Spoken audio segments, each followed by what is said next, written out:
เทศก่อนเลยจิ๊กโถนี่นิดนึงนี่ฮะแล้วก็ทำอย่างเงี้ยก็จุ่มลงมาในไข่แดงมันก็มีทุกรสอยู่ในนี้เปรี้ยวเผ็ดหวานขนมปังจุ๊บไข่ขนมปังที่นี่จะโดดเด่นคุณกินมากี่ปีมันก็จะนุ่มอันนี้ก็เป็นเรื่องหลังความอร่อยคนทานเก็บ100 ปีวันนี้เช้านี้นะลุงอยากจะไปทานอาหารเช้าที่ลุงชอบมากอยู่ร้านหนึ่งอาหารเช้าคือออลักหยุดนี่เขาขายอาหารเช้าในสไตล์กึ่งจีนกึ่งฝรั่งอะไรอย่างนั้นแหละแล้วเขาก็อยู่ย่านเมืองเก่าอย่างสมัยก่อนเนี่ย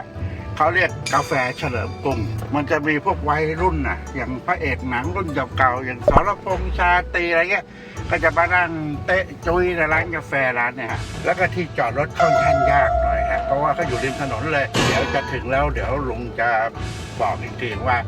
ร้านอยู่ตรงไหนยังไงเดี๋ยวไปดูกันครับ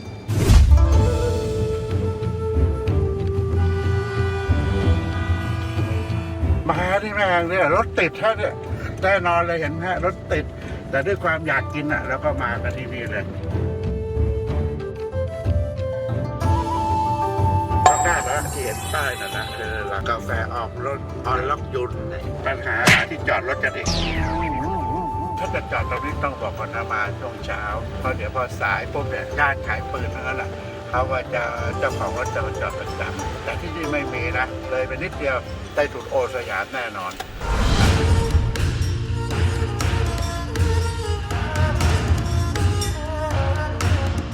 โอเคตอนนี้เราถึงแล้วออนล็อกสุดแล้วก็เข้าไปในร้านนี้ครับ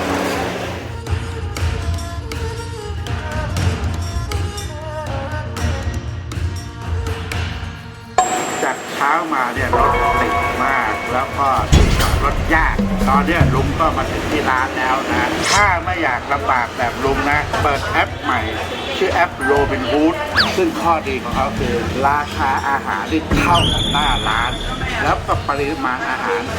ไม่ลดลงเลยฮะกินเหมือนอยู่ที่ร้านเลยครับตอนนี้เขาก็มีโปรเด็ดแคมเปญเด็ดครับรวมอาหารเช้าที่มีถึง 5,000 กว่าร้านเลยมีให้เลือกนะเนี่ย 5,000 กว่าร้านซึ่งมีทั้งก๋วยจั๊บข้าวหมูแดงโจ๊กอาหารนานาชนิดครับสมแล้วเป็นแอปเพื่อคนตื่นเช้าสั่งกันได้เลยฮะในแอปของโรบินฮูดครับเอาอย่างเหมือนเดิมที่ผมชอบคือใส่พริกแกงเบิ้ลไข่ขนมปังซึ่งไหนคุยกันครับแม่อยากจะถามว่าร้านเนี่ยต่อมากี่ปีแล้ว80 กว่าปีแล้วมันมีทีเด็ดเจอประวัติในหนังสือท่านอดีตนายกรัฐมนตรีนี่ยังไงมันเรื่องมันยังไงท่านชาติชายชุนวันผู้หญิงคนเรือนสมัยท่านสาวๆท่านก็มาดูหนังแล้วก็มานั่งทานที่ร้านมาดูหนังที่นี่นะเฉลิมกรุงมาที่ร้านแล้วก็อย่างที่ผมรู้มาเนี่ยสมัยก่อนเนี่ยพวกดาราใครอยากเป็นดาราจะต้องมานั่งที่ร้านผมแล้วก็นั่งแถวเฉลิมกรุงต้นมะขามพวกนี้มันจะตั้งเปลือกฟุกแล้วเป็นใครที่ฟุกมากที่เรารู้จักก็มีหลายเหมือนกันนะถ้าจะเปรียบกับเหมือนกับสมัยนี้คือที่ไหนนั่นแหละสยามสแควร์พารากอนนั่นแหละพารากอนเลยเนี่ยนะแค่ดีร้านที่ยังเหนียวแน่นอยู่เลยทุกคนก็ยังอยากจะมาเป็นอยากจะมาเที่ยวอะไรนะโชคดีไปก็ได้รุ่นแบบรุ่นสู่รุ่นนะของผมก็ได้รุ่นหลานแล้วถ้าลูกค้ามากินก็รุ่นลูกรุ่นหลานมาผมกินเนี่ยนะน่าจะรุ่นผมไม่ได้กินเลยนะครับก่อนแถวนี้แม่งจอดรถได้แต่ที่จอดรถไม่ได้ก็โชคดีก็มีนะโอเคแล้วเดี๋ยวอย่างนี้ได้ไหมให้ดูสิเดี๋ยวขอเข้าไปดูหน่อยนะว่าเขาอะไรกันยังไงนะแล้วขอเข้าไปดูกันนะได้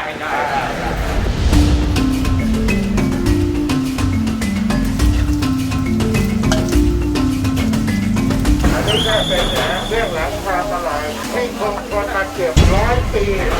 ไม่มีเปลี่ยนสูตรไม่มีเปลี่ยนแปลงอันนี้ที่ทำอะไรกันเลยทอดไข่ดาวทอดอย่างง่ายๆแต่ลุงกลับไปทำที่บ้านไม่ได้เพราะว่าอย่างที่เนี่ยพอมากินนะมันชุ่มฉ่ำไข่มันดีพอไปทำที่บ้านนะมันแห้งไปบ้างอะไรบ้างนะอันนี้เป็นขนมปังเป็ดท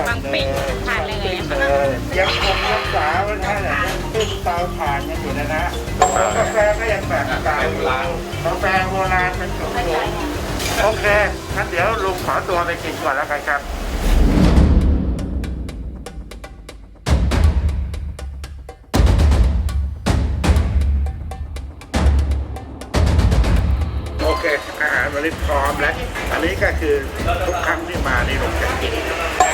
กรอบหมูแฮมไข่ดาวเบิ้ลและข้อสำคัญคือที่ลุงบอกว่าชอบมากินตรงนี้ก็คือนี่ครับคุณเชียง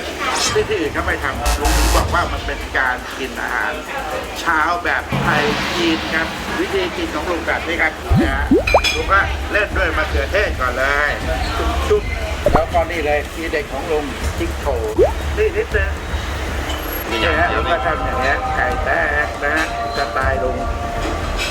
ก็แบบนี้ครับเห็นไหมแล้วจากนั้นยังไงนี่ไงครับและก็จุ่มลงไปในไก่แดงนะฮะมันก็มีทุกรสอยู่ในนี้เปรี้ยวเผ็ดหวาน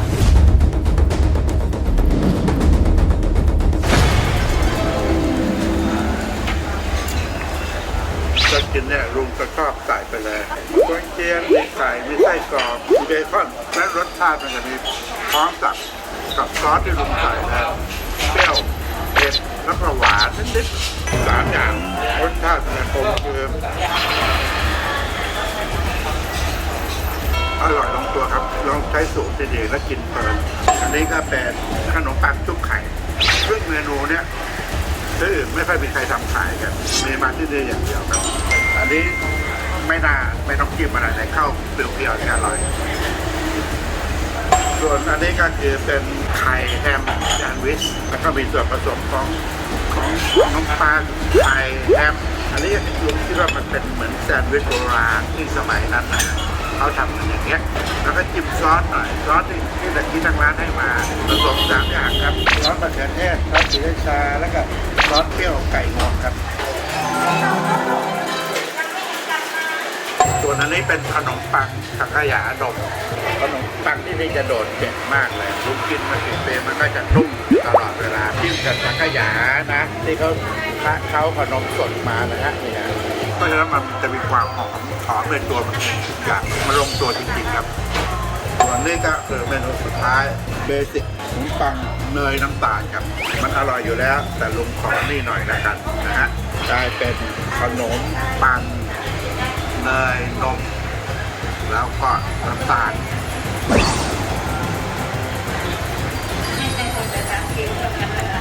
แล้วก็มาตบท้ายด้วยกาแฟครับอันนี้กาแฟโบราณจริงๆนะเข้มข้นนะเข้มข้นมากๆเลยวันนี้ก็เป็นวันดีๆวันนึงครับที่ลุงได้มาทานอาหารเช้าที่นี่